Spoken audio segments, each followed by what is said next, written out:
ponto de vista intelectual, do ponto de vista de representatividade, isso aconteceu sim.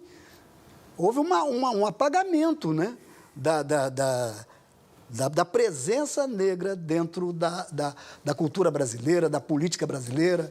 Houve um apagamento. Isso foi vamos dizer assim, um projeto posto em execução com sucesso, acobertado às vezes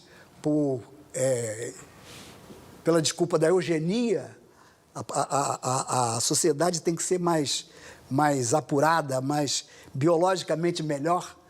E para isso se usou a imigração europeia. Isso repercute até hoje.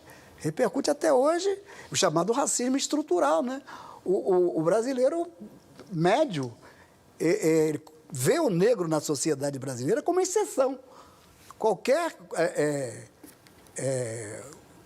presença negra num destaque um pouco maior causa estranheza. A gente só pode entender o movimento negro a partir dos desafios históricos que o movimento negro enfrenta.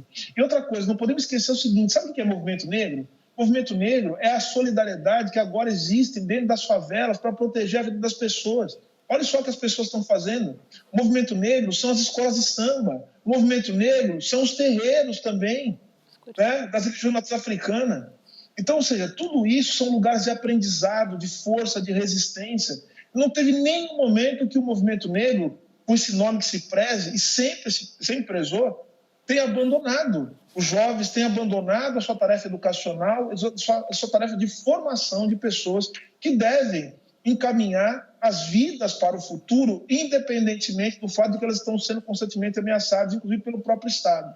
Então, eu acho assim, pensar no movimento negro é pensar no contexto histórico, os desafios que cada um e cada uma das pessoas que compôs o movimento negro teve que enfrentar em determinado momento da sua trajetória. É muito importante que a gente entenda como a nossa legislação, como o nosso judiciário, como o nosso sistema social, nosso convívio em sociedade, percebe as pessoas não brancas. Essas pessoas são consideradas pessoas que estão protegidas na democracia, né? Pegando um pouquinho do gancho da pergunta da Vera sobre a polícia.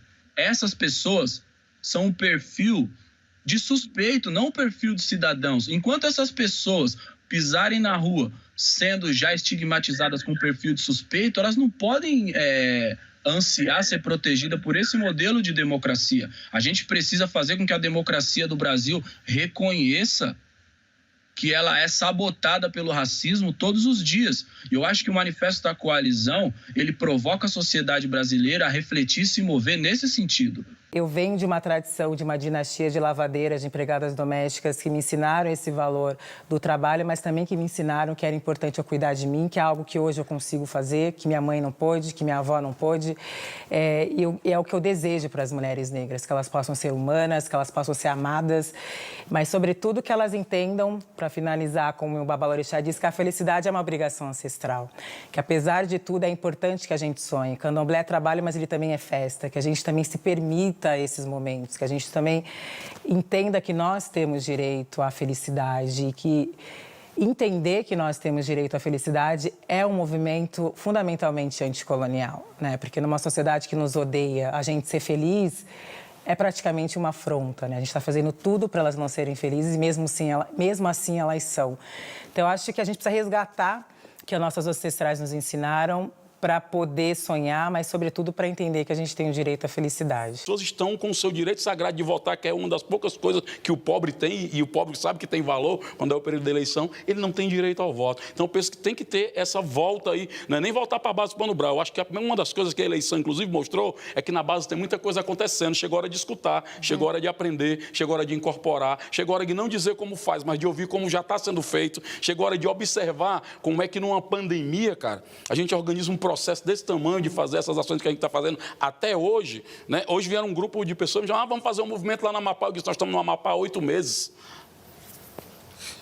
Chegará, os caras estão achando que é grande novidade, percebe? Então há um delay enorme de quem está pensando que nós ainda somos aquele grupo de pessoas que vão ser catequizadas e levadas, lideradas por um grande líder, salvador da pátria. A favela está dando mais de agenda pública de interesse da maioria do que de salvadores da pátria ou de herói de momento.